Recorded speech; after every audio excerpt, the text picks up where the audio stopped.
Salut Arsène, j'espère que tu vas bien. Je voulais te poser une petite question qui me trotte dans la tête depuis un moment. J'ai l'impression que je ne laisse jamais vraiment de traces chez les gens. Tu vois, je croise des personnes, on discute, parfois même pendant des semaines, mais une fois que je pars, c'est comme si je n'avais jamais existé. On ne me rappelle pas, on ne parle pas de moi, je sens que je ne marque personne. Et pourtant, j'essaie d'être sympa, intéressant, mais j'ai pas ce truc qu'ont certains gars, tu sais, ceux dont on se souvient, même après une seule conversation. Du coup, je voulais savoir, c'est quoi le secret pour marquer les esprits? Comment on devient ce mec inoubliable? C'est une très bonne question, mon ami. Aujourd'hui, que tu sois un mec, que tu sois une femme, peu importe ce que tu es, on s'en fiche. Je vais t'expliquer comment devenir cette personne qui marque à vie les esprits. Tu laisses une empreinte et les gens, même quand ils auront 60 ans, ils se souviendront de toi. Déjà, c'est un sujet que je trouve mais vraiment passionnant parce qu'on a tous entendu de la part de nos parents, des amis de la famille, et cetera, des personnes plus âgées que nous parler de personnes, de gars, de filles, peu importe, d'il y a peut-être 20 ans, 30 ans, 40 ans, ils s'en souviennent encore comme si c'était hier. Que ce soit ton grand-père ou ton père qui te parle d'un amour de jeunesse, enfin bref, peu importe, ils se souviennent de ces personnes. Ces personnes, les personnes que tu évoques des années et des années après, c'est les personnes qui ont marqué ton esprit. Alors pourquoi ton cerveau oublie certaines personnes et garde à vie des souvenirs, des moments passés, même si c'est juste un regard avec une personne? Comment ça se fait? Déjà, ce qu'il faut que tu comprennes, c'est que notre cerveau, la mémoire de manière générale, elle enregistre les choses, la plupart du temps, quand c'est vécu sous le coup de l'émotion.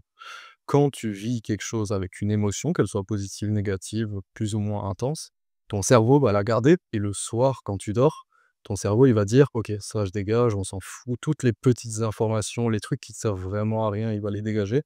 Mais souvent, ce qui va faire que tu gardes une chose, c'est quand ça a été vécu sous le coup de l'émotion. Exemple, un choc émotionnel, un traumatisme, quelque chose qui est vécu avec une émotion très, très forte, tu vas le garder quasiment à vie. Tu vas t'en souvenir toute ta vie et c'est pas pour rien. C'est parce que le cerveau considère que pour ta survie, il faut que tu gardes ce moment en tête. Même par exemple, si à un moment tu tombes sur un ours, tu sais pas pourquoi, tu te balades dans la rue, tu tombes sur un ours, tu t'en souviendras absolument toute ta vie. Parce que pour ta survie, c'est important que tu te souviennes de ce moment-là, de comment tu as réagi, ce qu'il fallait faire, ce qu'il fallait pas faire, pour éviter ça à l'avenir. Enfin bref, c'est pas le sujet de cette vidéo, mais ça nous permet déjà de comprendre pourquoi il y a des gens qui marquent et d'autres qui marquent pas. Tu ne marques pas quand tu ne véhicules pas d'émotions auprès des gens, auprès de tes amis, auprès de tes relations sentimentales, auprès des filles, auprès des gars, ce que tu veux. Si tu ne leur véhicules pas d'émotions, comment ils peuvent se souvenir de toi? Ça, c'est la première chose. La deuxième chose, c'est que tu n'as pas de traits distinctifs. Tu n'as pas de choses qui permettent de t'identifier extrêmement facilement. Personnellement, je connais un gars, il est mais vraiment reconnaissable parmi 1000 et il me marquera toute ma vie. Je me souviendrai toujours de ce mec-là parce que dans son style, dans son visage, vraiment dans ce qu'il est, dans son apparence, il y a quelque chose de très distinctif. Il est indien. Déjà, il y en a pas énormément des indiens, mais il est indien et en plus, il a des yeux bleus. Tu vois? Il a rien fait pour ça. Il est juste né comme ça. Il est indien, il a des yeux bleus, OK. Mais il y en a peu, tu en croises pas souvent et du coup, ça te marque. Ça te marque. Tu sais, des personnes qui sortent un petit peu des normes, des gens un peu atypiques et là, on parle seulement d'apparence pour le coup. Pour l'instant, on parle que d'apparence. Mais quand tu as un trait distinctif, quand il y a quelque chose qui fait que si on te fait un petit quiz pour essayer de deviner la personne, on montre une seule partie de toi, on pourrait te reconnaître entre 1000. Déjà là, tu maximises les chances de marquer une empreinte dans la tête des gens. En fait, la plupart du temps, et c'est ce que je déplore, et on en a beaucoup parlé sur la chaîne, énormément de personnes essayent de correspondre aux normes, aux standards, aux critères. Je vais acheter la dernière paire de chaussures à la mode. Je vais adopter cette nouvelle coupe de cheveux à la mode. Je vais faire ci, je vais faire ça. Parce que c'est rassurant de rentrer dans une case. Sauf que comment tu veux marquer les gens si tu rentres dans une case, si tu ressembles aux autres? On est d'accord que c'est pas possible. Maintenant, si tu as encore trop peur de t'affirmer réellement, quand tu te cherches encore, peut-être que tu es jeune et tu pas vraiment à te trouver une personnalité, soit. OK. D'apparence, tu seras comme les autres. Mais du coup, qu'est-ce qui fait que tu vas marquer quelqu'un? Ça va être dans ta façon de regarder, dans ta façon de parler, dans ta personnalité, dans un petit peu tout le reste. Je te donne un exemple tout bête, mais il y a ce même gars qui me parlait du fait qu'il arrivait pas, en fait, à maintenir la flamme avec les filles de manière générale. Et je lui ai dit: «Si tu arrives pas à maintenir la flamme, je suis désolé de te dire ça mec, mais tu es chiant en fait. Tu es juste chiant». Et je l'avais déjà remarqué à force de parler avec lui et je lui ai dit honnêtement, je lui ai dit: «Mec, tu es super gentil, mais tu es un mec considéré comme chiant. Ça veut pas dire que tu es méchant, ça veut juste dire qu'on s'ennuie avec toi parce que tu es comme tout le monde, tu es vraiment monsieur tout le monde dans ta façon de parler, enfin, tu es un clone finalement. Et comment veux-tu alimenter une flamme? Comment veux-tu qu'elle attende qu'une seule chose, ce soit tes messages, qu'elle fasse que penser à toi, qu'elle puisse vraiment pas t'oublier? Comment tu veux ça? Quand tu parles comme les autres gars à qui elle parle, quand tu t'habilles comme les autres gars, qu'elle voit, enfin, ça n'a aucun sens en fait, ça n'a aucune logique et pourtant tu continues de le faire. Donc ce que je lui ai dit, je lui ai dit de commencer à véhiculer des émotions chez la fille qui l'intéresse pour maintenir la flamme. Il faut pas qu'elle puisse prévoir ce que tu vas dire. Il faut la choquer. Il faut littéralement la choquer. Il faut qu'elle ait des émotions parce que la pire des choses, c'est quand une femme ressent rien envers toi. Mais rien, c'est-à-dire ni de la colère, ni de la jalousie, rien du tout. Elle s'en fiche royalement. Et de ce qu'il m'avait montré, ça avait l'air d'être le cas. Et je lui ai dit: «Mais expérimente, tente des choses dans la mesure du raisonnable», évidemment. Je lui ai pas dit de dire des folies qui pourraient l'emmener en prison, bien évidemment que non.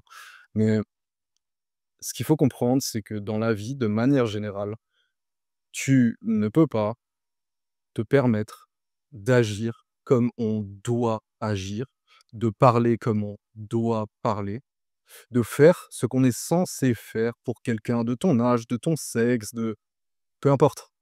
Ces obligations, ces normes un petit peu de société, si tu te confortes dedans, comment tu veux être un humain en dehors de la masse? Comment tu veux te différencier? Comment tu veux faire en sorte que tu laisses ton empreinte sur cette terre si tu fais comme tout le monde? Et c'est la base de tout, en fait. C'est pour ça qu'on en parle souvent, c'est parce que c'est la base de tout. Donc tu veux marquer les esprits, tu veux être cette personne, cette femme qui, dès qu'elle passe, on la regarde une fois, un regard, on est marqué à vie par elle. Ce mec, pareil, qu'on regarde une seule fois, il nous a marqué à vie. C'est simple. Et quelque chose qui te différencie des autres. Et comme une signature, en fait. Et ta signature dans ton style, dans ton apparence, ça peut être même un parfum. Et la parfumerie, c'est un domaine qui m'intéresse énormément et que je partage avec beaucoup de personnes sur cette chaîne. Mais quand tu as ta propre odeur, quand tu as ta propre signature, pas un parfum que tout le monde met, un parfum de designer ultra connu comme Bleu de Chanel ou Dior Sauvage, quand tu as ta propre odeur et que tu passes et qu'après on sent ton odeur quand il y a le sillage, tu marques les esprits déjà. Les gens t'associent à une odeur particulière et unique. C'est un exemple parmi tant d'autres. Mais je peux te sortir tellement d'exemples, je peux te sortir tout et n'importe quoi, mais si par exemple, tu es un gars qui se balade avec un bandana, je sais pas, violet, tu vois? Un truc que tu vois pas très souvent.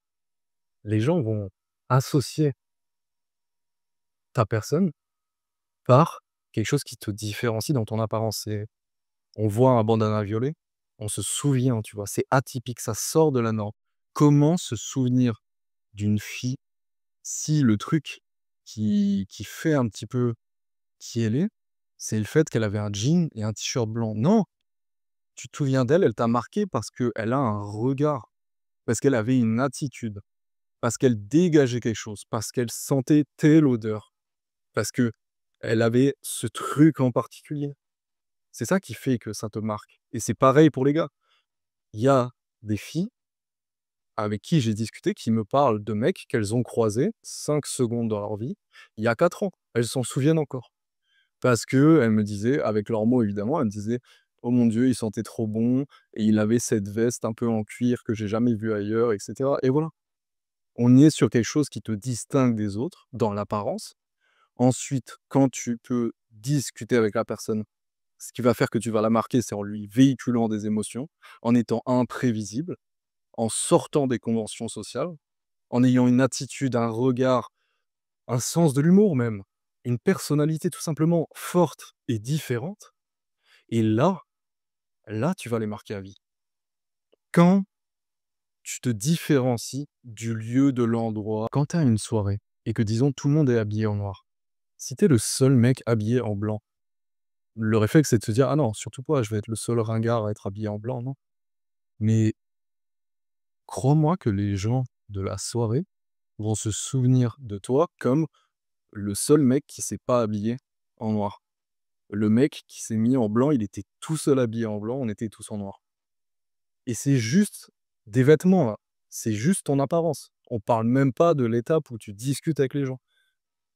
Mais tu peux pas te permettre de te plaindre ou de vraiment pas comprendre, sans mauvaise foi, de vraiment pas comprendre pourquoi personne ne se souvient de toi.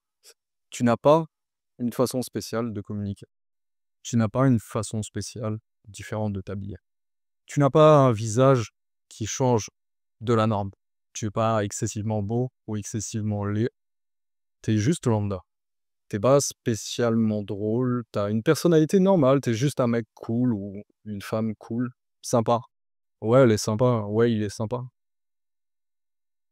Et tu t'attendais vraiment à marquer les esprits avec ça.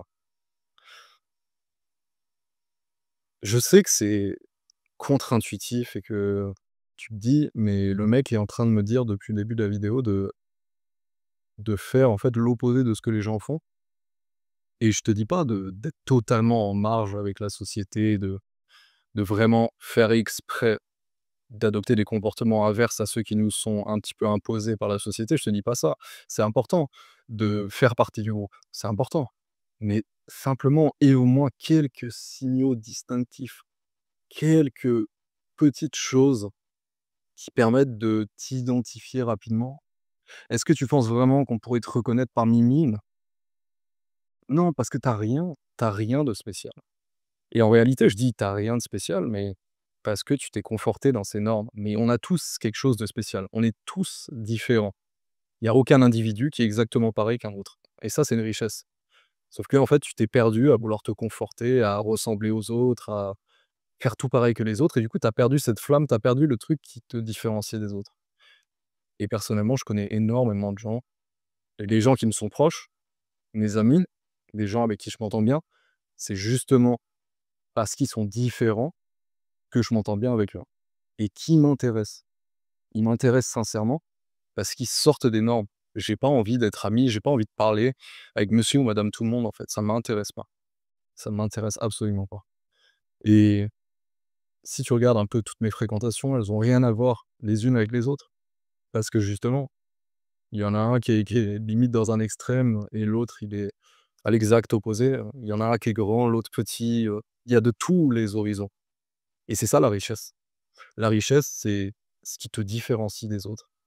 Et commencer à embrasser cette différence, à l'assumer et enfin te décider à marquer les esprits en te montrant sous ton vrai jour. Avec, il y a forcément quelque chose. Je sais qu'il y a forcément quelque chose qui te différencie des autres. Montre-moi cette chose-là. Assume-la. Est-ce que tu as toujours rêvé de t'habiller d'une certaine façon, tu l'as jamais fait parce que tu as peur qu'on te juge? Est-ce que tu as une personnalité que tu masques, que tu caches parce que tu as peur qu'on te juge une fois de plus?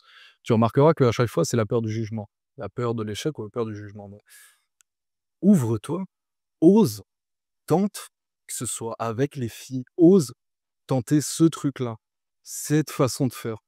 Pour un premier rendez-vous, différencie-toi. Si tu veux qu'elle se souvienne de toi, arrête de l'emmener au cinéma ou au restaurant comme tout le monde. Je sais pas, je te dis n'importe quoi, mais amène-la dans un cimetière, tu vois? Quelque chose qui va la marquer, qui va lui faire dire: «Waouh, ce mec-là vraiment, il était vraiment pas comme les autres, quoi». Très, très bizarre, il m'emmène dans un cimetière, mais c'est original, tu vois? Dans la vie, de manière générale, tente, tente, tente, fais preuve de créativité, lâche-toi et amuse-toi, mon ami. Plus tu t'amuses, plus tu fais preuve de créativité, plus tu es toi-même et plus tu vas attirer les gens. Tu vas pas attirer tout le monde, parce qu'il y a des gens qui vont pas aimer ta personnalité, mais tu vas attirer des gens qui t'aimeront pour qui tu es vraiment, ce que tu représentes et ce que tu leur montres, c'est-à-dire toi-même, et ce sera de l'amour pur. Ils aimeront pas juste le personnage, l'image que tu as faite de toi-même. Ils aimeront littéralement qui tu es et ça, c'est magnifique mon ami. Donc n'oublie pas, sois ouvert, laisse ta créativité s'exprimer, différencie-toi naturellement et tente les choses et fais-toi plaisir mon ami.